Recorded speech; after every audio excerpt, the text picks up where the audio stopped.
निर्मला देवी गुस्से में उठकर वहां से अपने कमरे में चली जाती है। सही कह रही थी सावित्री, इसने खुद ही जानबूझकर अपनी सहेली को बोलकर फोन करवाया। शुरू शुरू में तो बहुत अच्छी बनती थी, लेकिन अब इसके असली रंग धीरे धीरे सामने आ रहे हैं। इसकी वजह से रात का खाना भी मुझे खुद बना के खाना पड़ा, और आखिर एक बार भी इसने मेरे सर दर्द के बारे में नहीं पूछा। मेरी वजह से मम्मी जी को खाना बनाना पड़ा। अरे मम्मी जी के तो सर में भी दर्द था, जाकर उनकी मालिश कर देती हूँ। रेणुका तेल लेकर निर्मला की मालिश करने जाती है तो देखती है कि निर्मला तो सो चुकी है। मम्मी जी तो सो गई, लगता है दवाई से उन्हें आराम हो गया होगा। मैं भी जाकर सो जाती हूँ, बहुत नींद आ रही है।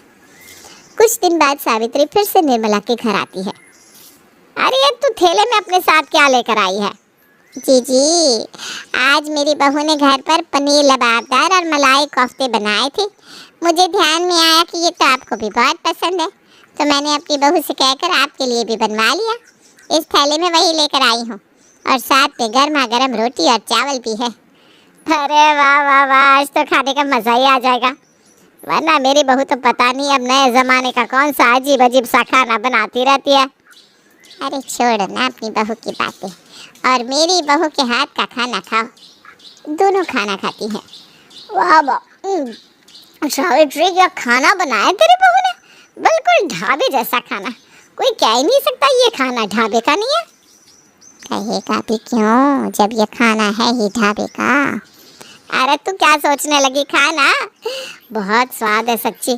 काश मुझे भी तेरी बहू जैसी बहू मिलती, तो मेरे खाने की तो मौज ही हो जाती। और इसमें तेल भी कितना नाप तोल कर डाला है तेरी बहू ने, बहुत ही समझदार है। हाँ जी सोते है। अच्छा हुआ कि पहले ही ढाबे वाले को बोलकर सब्जी में कम तेल डलवाया। खाना खाने की कुछ देर बाद सावित्री वहाँ से चली जाती है। शाम के वक्त, बहू आज तू मेरे लिए दाल मखनी और कढ़ी पकौड़े बना। बहुत दिन हो गए तूने ऐसा कुछ नहीं बनाया। मम्मी जी, डॉक्टर ने आपको हल्का खाने को बोला है ना, इसलिए मैं आपसे ये सब नहीं बनाती। और दाल मखनी में कितना सारा मक्खन पड़ता है, और कढ़ी पकोड़े में तले हुए पकोड़े आपको बहुत नुकसान करेंगे।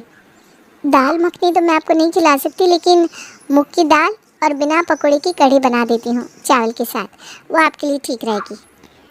तो ये सब खाना कम तेल में भी तो बना सकती है ना।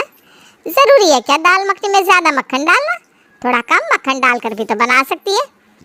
माँ जी, थोड़ा सा मक्खन भी आपके लिए अच्छा नहीं है, बात समझिए ना ज़रा। ठीक है। रेणुका किचन में खाना बनाने जाती है। ठीक कह रही थी सावित्री, जब उसकी बहू मेरे लिए कम तेल वाला इतना स्वादिष्ट खाना बना सकती है, तो फिर इससे मेरे लिए कुछ बनाने में क्या आफत आ जाती है। जब देखो तब ऐसा ही बेस्वाद खाना खिलाती रहती है। सावित्री के बहू के हाथ का खाना खाकर तो मज़ा आ गया, और मुझे वो खाना कुछ नुकसान भी नहीं किया। अगले दिन दोपहर के समय, ये लीजिए मम्मी जी, मैंने आपके लिए मिक्स वेजिटेबल दलिया और रायता बनाया है। एक मिनट, तूने ये दलिया के अंदर घी क्यों डाला है? सादे दलिए से आपको एसिडिटी हो जाती है ना, इसलिए एक छोटी चम्मच घी डाला है। हाँ, जब कल कढ़ी पकौड़ा बनाने को बोला तो कहने लगी इसमें इतना तेल है, और अब खुद मुझे ऐसे घी खिला रही है। नहीं खाना मुझे, कुछ नहीं है मेरा कुछ भी खाने का मन, समझी? लेकिन मम्मी जी, बोला ना मैंने, ले जाइए खाना। निर्मला देवी गुस्से में वहाँ से चली जाती है। शाम के समय, आज तो मैं शाम को सावित्री के घर जाकर उसकी बहू के हाथ का ही खाना खाऊंगी। कम से कम वो मेरे लिए अच्छा स्वादिष्ट खाना तो बना देगी। ये सोचकर निर्मला देवी अपनी बहन के घर जाती है, लेकिन जैसे ही वो घर में घुसती है तो घर के अंदर तो कुछ और ही नज़ारा देखने को मिलता है, जिसे देखकर निर्मला देवी के तो होश ही फाख्ता हो जाते हैं। बाप रे बाप, हाथी के दांत खाने के कुछ और, दिखाने के कुछ और। ये तो बिल्कुल ही काया पलट हो गई। सच्चाई ये थी, और मुझे चिकनी चुपड़ी बातें करके इसने कुछ और ही सच्चाई बताई। इसे तो सबक सिखाना ही पड़ेगा। अगले दिन सावित्री देवी फिर से निर्मला के घर एक डब्बा लेकर आती है। अरे आज तो इस डब्बे में क्या ले आई? आज क्या बना के भेज दिया तेरी बहू ने मेरे लिए? मैंने उसे बताया कि जीजी को खीर बहुत पसंद है, तो उसने आपके लिए काजू बादाम डालकर खीर बना दी। अरे वाह वाह वाह, खीर तो मुझे बहुत ही पसंद है। हम खीर तो खाएंगे, लेकिन उसके साथ साथ मैं आज तुझे कुछ दिखाती भी हूँ। तो खीर खाने का मजा ज्यादा आएगा। क्या जीजी? बस अभी टीवी चलाती हूँ, देख तो। निर्मला टीवी ऑन करती है। आज खाने में क्या बनाना है बहू? अभी थोड़ी देर पहले बताया था ना कि आज खाने में मुझे दम आलू, अचारी भिंडी, पुलाव, रोटी और बूंदी का रायता खाना है। हर रोज एक ही बात आपको बार बार बतानी पड़ती है। और मुझे ना बहुत जोर से भूख लगी है, इसलिए खाना जल्दी बनाना। हर रोज की तरह अपनी उस कछुए वाली स्पीड से खाना मत बनाना। हाँ, बस अभी बना रही हूँ बहू। खाना बनाया नहीं अभी तक? बन गया बहू, बस बन गया। ये ले तेरे दम आलू और अचारी भिंडी। हाँ बस बस, खाकर देखती हूँ। पहले इस कटोरी में रायता डालो। छी छी छी छी, क्या किया ये? सारी टेबल और फर्श पर रायता ही रायता गिरा दिया।